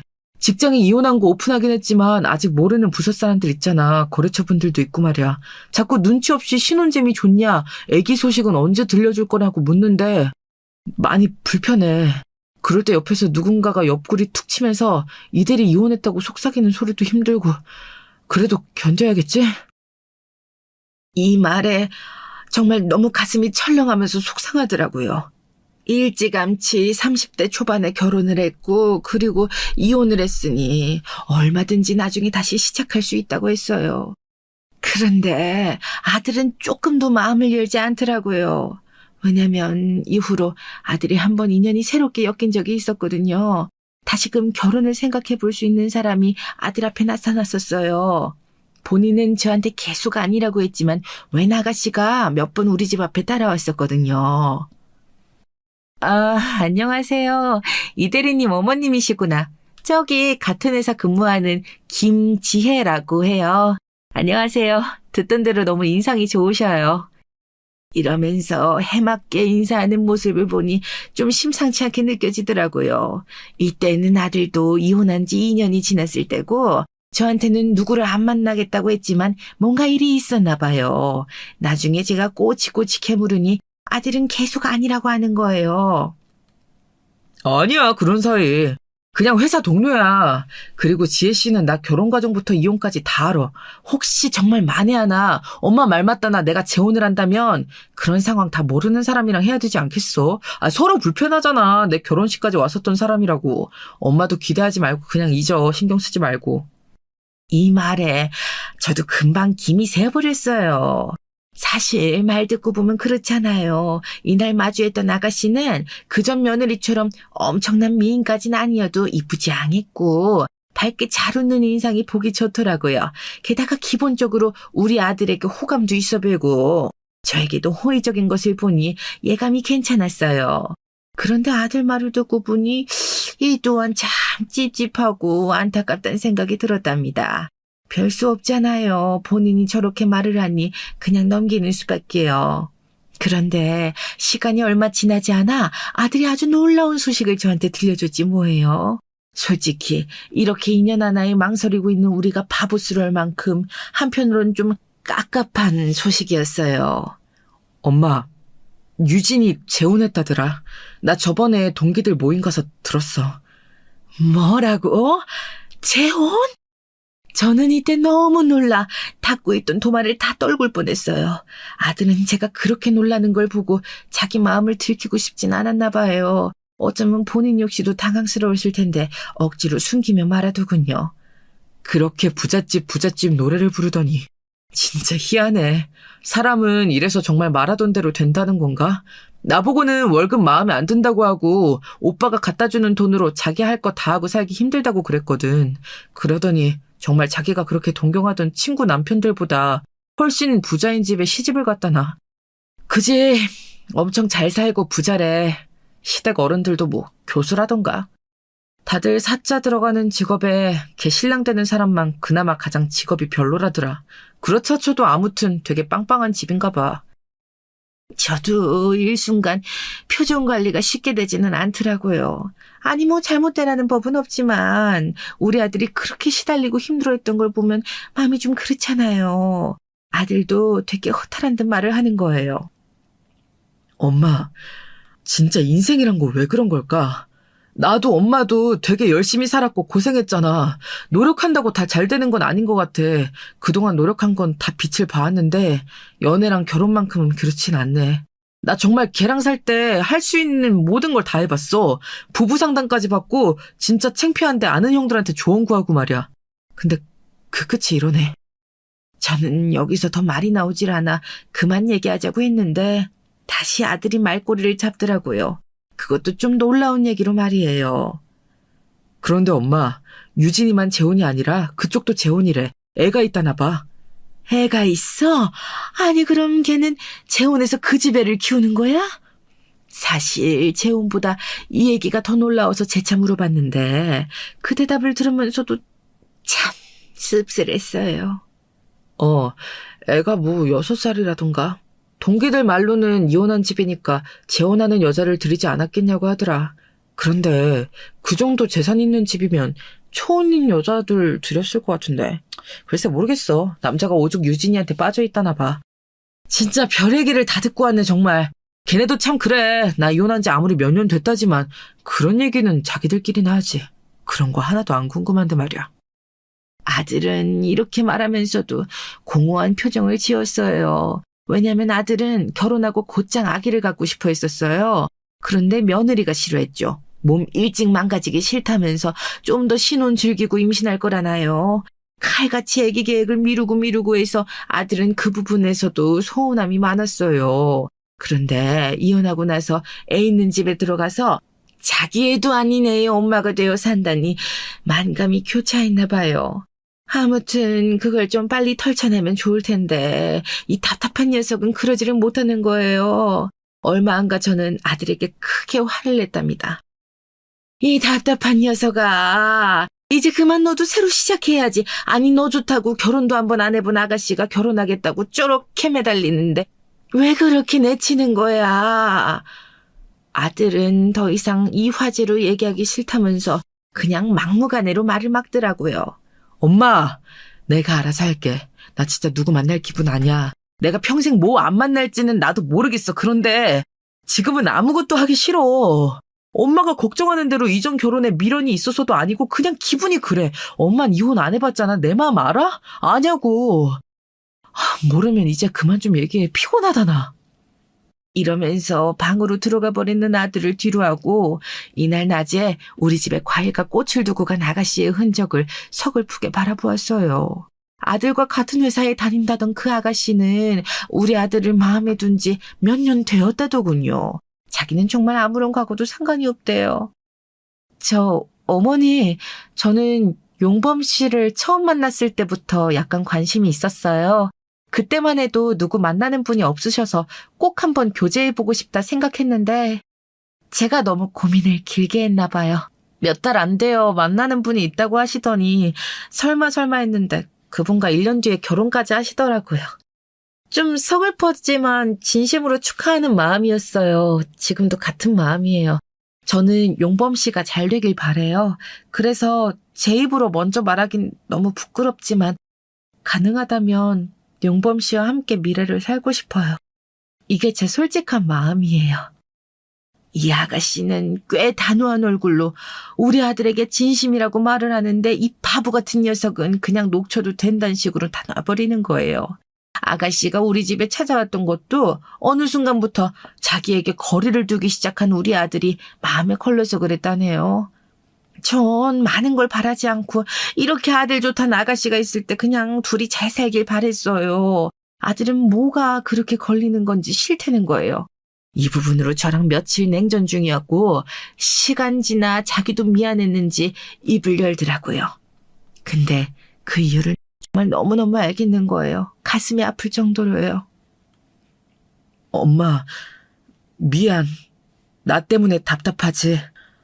엄마 말대로 나도 지혜씨 좋은 사람인 거 알고 만나보면 좋을 것 같기는 해. 그런데 내가 겁나는 게 있어. 유진이도 나를 저렇게 좋아해 줬었거든. 그런데 결혼해서 완전히 변하고 내가 없으면 아무것도 못하고 울기만 하고 의지하고 내가 버는 돈을 우습게 알고 이건 그렇다고 쳐.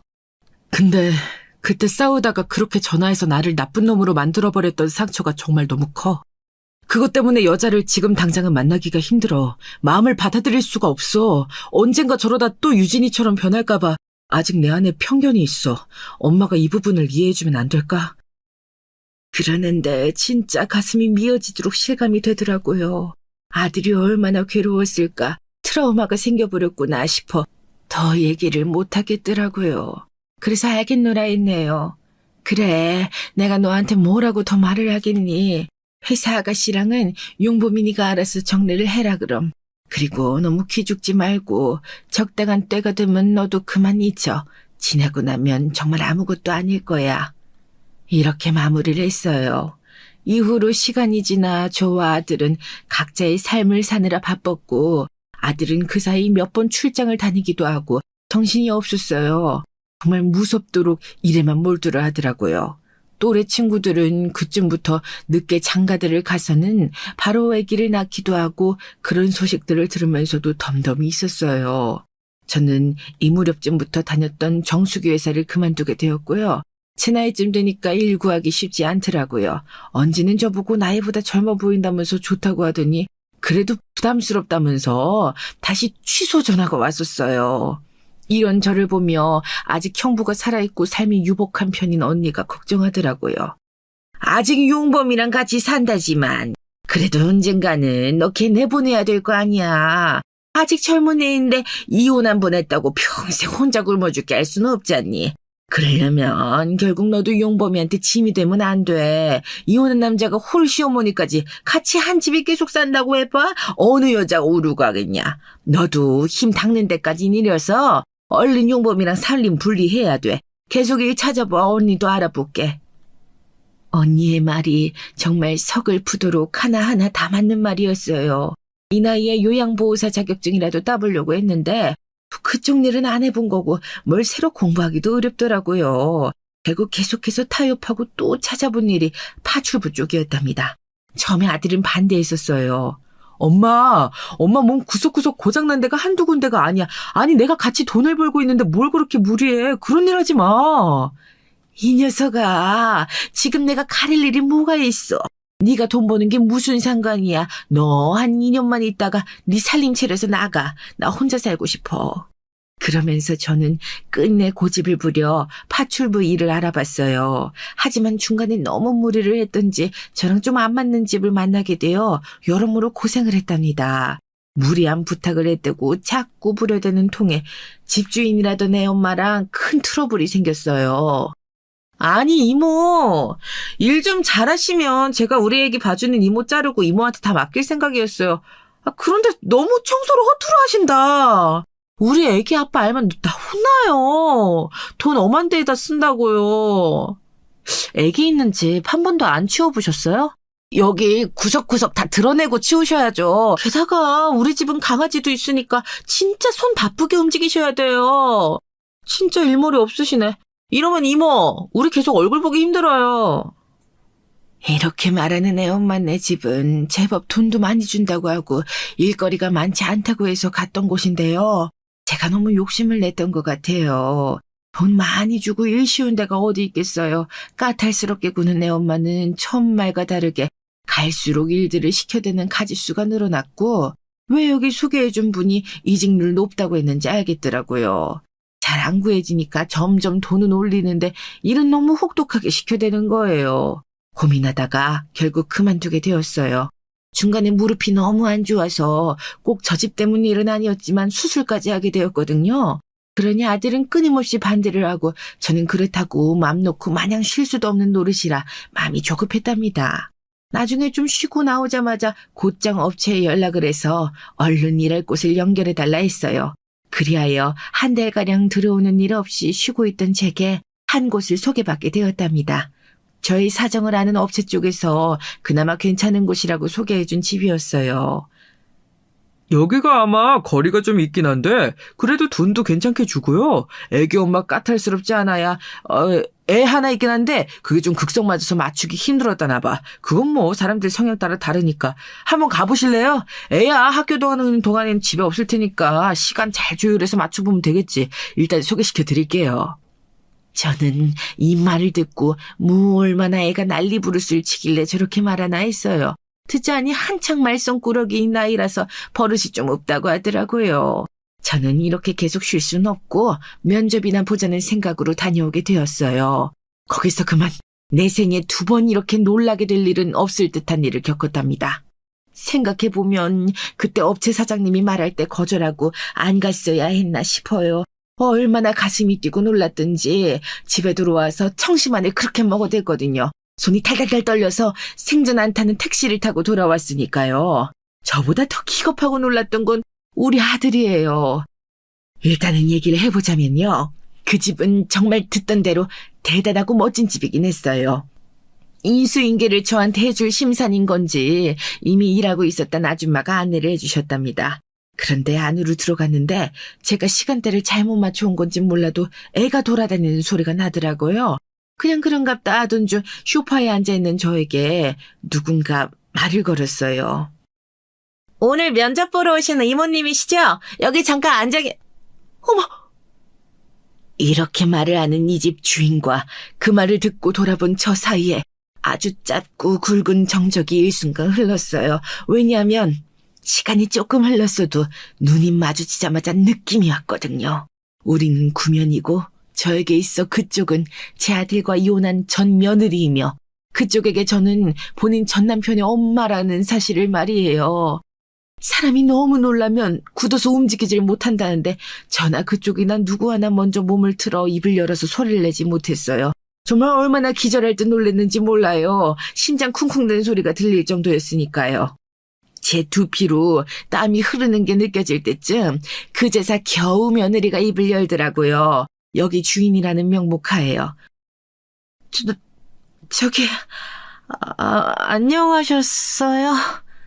저 역시 겨우 숨을 내쉬면서 힘겹게 인사를 했답니다. 그게... 그래요. 평소 전혀 존댓말을 주고받지 않던 관계였지만 몇 년 만에 본 데다가 일장 입장부터 서로 차이가 있었으니까요. 며느리는 제 고용주이고 전 일하러 들어간 입장이었어요. 며느리를 다시금 올려다 보니 얼굴 피부는 아주 광이 나도록 매끈해져서는 얼핏 보면 무슨 연예인 만화님처럼 화려한 복장을 하고 있더라고요. 잘못 보면 못 알아볼 수도 있겠지만 달라진 건 옷차림과 비싸 보이는 분위기 정도라 금방 알아봤어요. 며느리도 우물쭈물대면서 이후로 말을 자신있게 못하고 이 집으로 저를 데리고 들어온 아줌마는 왜 면접 진전이 안 되는지 의아해하더군요. 사모님, 이제 얘기하시면 될 것 같은데요. 왜 말씀들을 안 하시는지? 그제서 정신이 들어서 저도 헛기침을 했지만 이후로 더 뭐라고 얘기를 해야 할지 모르겠는 거예요. 확실한 건 전 여기서 일을 할 수 없어요. 며느리가 부잣집으로 시집간다는 건 알고 있었지만 어떻게 이런 경로로 만날 수 있을까요? 하고 많은 집들 중에서 말이에요. 물론 업체 사장이 소개하기로도 여기가 압도적으로 잘 사는 동네 중 하나라고 했었어요. 아무튼 얼얼해하던 와중에 며느리는 내내 제 눈을 맞추지 못하고 쩔쩔매더라고요.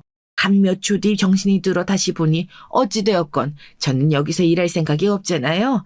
그럼 더 시간 고루하게 끌지 말고 결정을 해야겠더라고요. 어차피 이 집에서는 며느리가 재혼인지 게다가 이전 시어머니였다는 사람이랑 이렇게 마주한 경우는 알 수가 없죠. 게다가 뭐 때문에 저러고들 있나 답답해하며 힐끔거리는 아줌마가 대각선 쪽에 서 있었고 얼른 엉덩이를 내빼고 사라지고 싶었어요. 일단 제가 앞에 놓인 주스를 벌컥거리면서 마시자 아줌마는 그제서 뒤로 빠졌고 전 아주 작게 말했어요. 여기 네 집인 줄 몰랐다. 그만 일어서마. 잘 지내거라. 이렇게 말을 하면서도 목이 덜컥 메어서 소리가 잘 나지 않았어요. 아무튼 그렇게 마무리하고 일어서려는데 며느리는 여러모로 민망했는지 한마디 하더라고요. 네, 그 주스는 다 드시고 가세요. 아직 남았으니. 저도 하도 급하게 들이마신 터라 계속 사례가 들려서 어쩔 수 없이 앉아서 불평하게 찔끔찔끔 넘기고 있었는데요. 근데 그 순간 위층에서 우당탕 소리를 내며 등치가 산만한 남자아이가 뛰어내려 오더라고요. 얼핏 보니 한창 혈기왕성해 보이는데 이 초등학생인 것 같기도 하고 중학생인 것 같기도 하고 헷갈리더라고요. 그만큼 덩치가 컸어요. 아무튼 근데 걔가 마구 갑자기 괴성을 질러대더니 며느리한테 말을 함부로 하고 되게 괴팍한 거예요. 아줌마 짜증나. 내 방으로 햄버거 갖고 오랬잖아요. 왜 말을 안 들어? 왜 말을 안 듣냐고. 저는 너무 놀래서 계속 멍청하게 쳐다보고 있었어요. 기억이 나는 게 재혼해서 남자 쪽 애를 키운다고 하더니 걔가 쟤인가 싶더라고요. 그러면서도 여기 업체 사장님이 소개시켜줄 때 애가 아주 유별나고 극성이라고 했던 기억이 떠오르더군요. 그 부분이 합쳐지면서 저도 잘 정리가 안 되고 있던 사이 그 버릇없는 녀석은 어찌 보면 지 새엄마일 며느리한테 마구 막말을 해대는 거예요. 차마 여기저기도 험한 상스러운 말을 애가 아주 못되게 뱉어내더군요. 며느린 당황해서 뭐라고 제지하지도 못하고 그저 어쩔 줄 몰라 하는 거예요. 옆에 있던 아줌마는 머리에 손을 올리며 체념을 하더군요.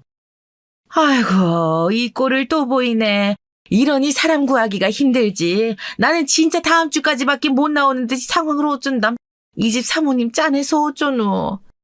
대강 돌아가는 걸 보니 재혼해서 얻은 저 아들 녀석은 새엄마한테 함부로 하고 아주 난동을 피우는 것 같았어요. 그걸 며느리는 잡을 능력이 안 되고 이 집 재혼한 남편이란 작자는 저도 안 봐서 모르지만 뭔가 정리해줄 것 같진 않더라고요. 그러니 저 난리가 일어나는 거 아니겠나요? 헌데 갑자기 저 안쪽 끝방에서 웬 우렁찬 소리가 또 들리면서 고래고래 볼륨을 높이는 거예요. 이놈! 시끄럽게 조용하지 못해? 당신은 뭐 하는 거야? 야는 못 잡고. 그러면서 제 앞에 모습을 드러낸 남자는 땅딸만한데 얼굴은 마치 도깨비같이 생긴 아주 험악한 인상을 하고 있었어요. 아마도 저 녀석의 아버지이며 며느리가 재혼한 남편인가 싶었답니다. 느지막이 상황 파악이 된 거죠. 이 남자 눈에야 저는 기껏 면접 보러 온 할망구 이모로 보였을 것이고 누가 보고 있건 말건 간에 아주 짜증스럽게 자기 아내한테 화를 내는 거예요. 안에서 일하는 사람 자꾸 신경 쓰이게 뭐 하는 거야? 맨날 이렇게 애랑 초상집을 만들어 놔야겠어? 네가 도대체 이 집에서 하는 게 뭐냐? 이러면서 옆에 저랑 그 일하는 아줌마가 있는데도 막 퍼부어대는 거예요. 하지만 이건 아무것도 아니었던 게 저를 완전히 압박해서 경악을 금치 못하게 만드는 장면을 봐버렸어요. 그 남자는 뭐가 그렇게 분에 못 이겨 참을 수 없는 건지 순간적으로 손을 훅 들어 올리는 거예요. 그게 며느리를 향할 뻔한 순간 저도 모르게 흡하고 숨을 죽였답니다. 그런데 그제서 시선을 느꼈던지 스르르 손을 뒤로 넘기더군요. 그러곤 그 맹수 같은 눈이 저를 향하는 거예요. 일 있어서 오셨나 보네요. 얘기들 하세요. 하고 돌아서는데 이때 며느리는 뒷모습밖에 보이질 않았어요. 전혀 제 쪽을 돌아보질 않더라고요. 저는 이 참담한 상황에 가슴이 너무 얹혀서 체할 것 같았어요. 앞서 마신 주스마저 역하게 느껴지더군요. 아무래도 안 되겠는지 며느리는 저를 내보내려고 했던 것 같아요. 그럼 이만 가시는 게 좋을 것 같아요. 하면서 제 손으로 고개를 푹 숙인 채 일어서려는데 그 순간 정말 말도 안 되는 일이 벌어졌지 뭐예요. 이 집 애가 웬만한 성인만한 몸통으로 마구 뛰어대다가 제 쪽으로 일어나는 며느리랑 부딪힌 거예요.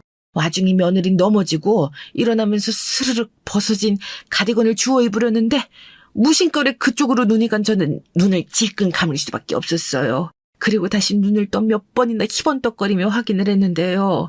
글쎄 민소매 원피스를 입은 며느리의 팔 양쪽으로 푸르스름한 흔적들이 숱하게 쑥쑥 그림을 그리듯 내려오는 거예요. 그러면서도 팔을 움직이기도 아릿한지 가디건을 들어걸치는 것도 불편해 보이더군요. 그 흔적들을 따라가며 보고 있는 저와 눈이 마주친 며느리는 일순간 미간을 찌푸렸어요.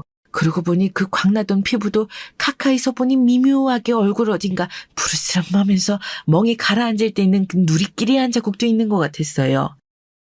저기 그만 가시면 될 것 같아요. 일어나세요.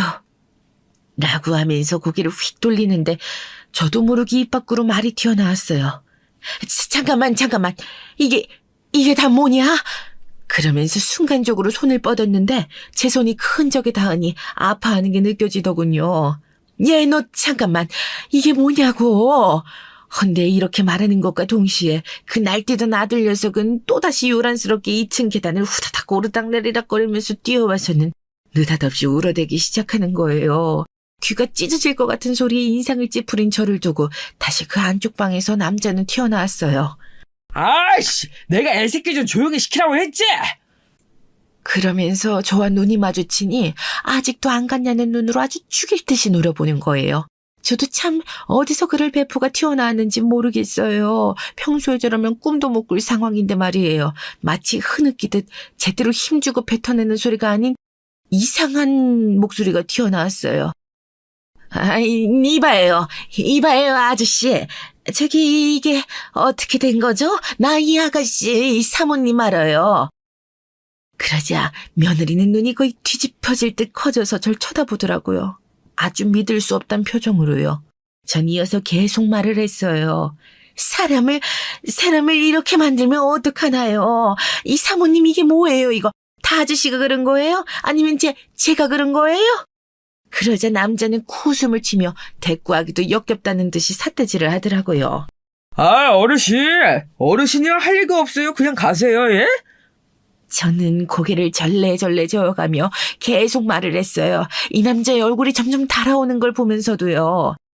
아무리 그래도 뭔 사정에 있는지는 몰라도 사람을 이렇게 만들면 어떡해요. 이 사모님 뭘 그렇게 잘못이 있나요? 그러자 며느리는 저를 가로막고서는 제발 가시라고 제발 가달라고 애원을 하더라고요. 그랬더니 그 남자가 그 사이를 밀치고 들어와서 저한테 아주 우악스럽게 소리를 질러대는 거예요. 아, 할머니 적당히 모르네. 내가 그냥 가라 했지? 할머니가 이 사람을 뭘 알아? 엄마야? 부모도 아니고 뭐야? 할머니 어디서 나타난 사람인데. 아, 진짜 땡땡없이 이것들 못 봐주겠네 정말. 야! 파출부 업체 바꿔! 뭐 이런 노망난 할머니 보내서 야 김유진 뭐 니네 엄마냐? 엄마야? 엄마하고 자식하고 근본도 없는 게 이게 뭐 코미디도 아니고 뭐냐 진짜. 야야 빨리 네가 치워 빨리! 이때 공기를 가르듯 날카로운 소리, 아니 두텁게 찢어지는 소리가 났어요. 그때 한 공간에 있던 모든 이들을 얼어붙게 만드는 소리였네요. 그건 다름 아닌 제 손에서 나간 소리였답니다. 저도 제 손에 닿은 감촉에 새삼 놀랐어요. 생전 누구한테 그렇게 손을 대본 적이 없거든요. 특히나 이렇게 센 강도로 말이에요. 끼케야 아들 엉덩이나 몇 번 말 들으라고 찰싹했을 뿐 정말 처음이다 싶었어요. 한 몇 초 후에 둔탁한 소리가 나며 우당탕 난리가 나려는 걸 며느리가 겨우 그 앞을 팔을 달달거리며 막더라고요. 야, 나 진짜 오늘 기분도 별로였는데 진짜 작살낼 거야. 제발 부탁이야. 큰일 나. 말 나오면 어떡하려고 해. 그냥 돌려보내자. 내가 말 잘할게. 제발. 그러면서 동시에 며느리는 제 팔을 세차게 잡아 끌었고 마구 끌고 나갔어요. 그렇게 한참을 잡고 나가 걸어가면서 골목을 돌아 또 돌아 저도 중간에 뒤에 누가 쫓아오나 살펴지 뭐예요. 제 손에서 일어난 일을 저도 믿을 수 없었거든요. 그제야 느지막이 체감이 되어 겁이 났었어요. 내가 무슨 짓을 한 건지 다시 떠올리기도 무서운 거예요. 그런 와중에 며느리는 한참 가다가 멈춰서서 헉헉거리더니 이제 그만 가시라고 하더군요. 이제 그만 가세요. 저 얼른 들어가 봐야 해요. 그러면서 눈을 희뿌옇게 뜨는 걸 보니 머리끝부터 발끝까지 이렇게 아름답게 치장하고 있어도 저 새하얗고 날씬한 양팔이며 잘 안 보였던 다리 쪽까지 푸른 흔적들이 여실히 보여 참 괴상하게 느껴졌어요. 다시금 정신이 든 저는 힘주어서 말했어요. 너 어떻게 살고 있는지 모르겠다만 지금 모습이 좋아 보이진 않구나. 잘 생각하는 게 좋겠다. 그러면서 제가 걸치고 있던 잠바를 어깨 쪽에 대강 걸쳐주고 왔어요. 그러고도 손이 달달 떨리고 진정이 안 되더라고요. 대로변까지 뭔 정신으로 그 으리으리한 집들이 들어선 언덕을 내려오고 또 내려와 어떻게 택시를 잡았는지 모르겠어요. 정신 차려보니 집 앞이었고 와서도 청심만 먹고 물만 펄컥 마시고 씻지도 못하고 잠들었네요. 아들한테는 그 다음 날이나 돼서 말을 겨우 꺼냈고 매우 참담해하더라고요. 나는 그 뒤로 개소식 듣지도 못했어. 그런 상황인 걸 보니 밖에다 뭐 그런 내용을 말했을 리도 없겠지. 남자 엄청 부자고 잘 산다더니 그렇게 폭 빠져서 프로포즈 했다더니 결국은 그 끝이 이거야? 아니 끝인지도 모르겠다. 걔 계속 그러고 살 거래? 사실 그럴지 어쩔지 제가 어찌 알겠어요. 그냥 그런 모양새를 봤다고만 얘기해 줄 뿐이었어요. 그러고 저는 여전히 일이 손에 잘 안 잡혀서 얼마간 집에 있었답니다. 제 딴에는 너무 놀란 경험이었고 사실 파출부 일이 쉬 들어보지도 않고 좀 짜증스럽긴 했거든요. 그래서 쉬고 있던 중 한 3주 지났을까요? 모르는 번호로 전화가 걸려왔어요. 그 번호로 걸려온 전화는 바로 며느리였습니다. 어머니, 통화 괜찮으실까요? 세상에, 그래, 할 말 있으면 내라. 저는 이때 침을 아주 크게 꼴꺽 삼켰어요. 그날 제 눈으로 본 광경이며 그렇게 저 역시 사고를 치고 후지부지 마구 뛰어내려왔었으니까요. 그런데 며느리는 다짜고짜 충격적인 얘기부터 전하는 거예요. 저 이혼할 거예요, 어머니. 그렇게 하기로 결정했어요. 좋은 얘기는 아닌데 아무튼 왠지 어머님께는 말씀드리고 싶어서 전화드렸어요. 죄송해요, 연락드려서. 어머니도 그날 많이 놀라셨죠. 전 이때 별말하지 않고 일단 할 얘기가 있으면 더 해보라고 했는데요. 듣다 보니 참 세상사 어쩜 이렇게 별스러운가요. 좀 쉽게 갈 수는 없는 건지 우리 아들이나 얘나 그렇게 힘들게들 이혼했으면 각자 좀 자리 잡고 살아가면 안 되는 걸까요? 얘기를 듣는 내내 저는 대답을 쉽게 할 수 없었답니다. 그게요, 결혼할 때 그렇게 쫓아다니던 남편이 딱 결혼하고 몇 달 지나니까 저를 그냥 방치하더라고요. 자기 애 키워줄 반반한 여자가 필요했었나 봐요. 밖으로 내세울 용으로요. 집안에서도 눈밖에 난 아들이지만 여기 어머니한테는 귀한 막내 아들이라 돈은 늘 여유가 있었어요. 그런데 민우, 그러니까 그날 보셨던 아이요. 얘는 이미 자기 엄마랑 헤어지고 상처가 많은 애라 저 만났을 때부터 애가 많이 괴팍했어요. 하지만 아빠인 이 사람은 그걸 잡을 생각이 없어서 맨날 저에게 맡겼어요. 그러니 저는 애한테도 시달리고 이 사람한테도 늘 끌려다니고 너무 힘들었네요. 그래서 전 이때 조심스럽게 물었어요. 짐작은 하면서도 직접적으로 묻지 못했던 얘기를 말이에요. 너 그 몰골이 다 그 남자 때문에 그렇게 된 거냐? 그런 거야? 그러자 며느리는 더 말을 잇지 못하고 그냥 가만히 침묵만 지키더군요.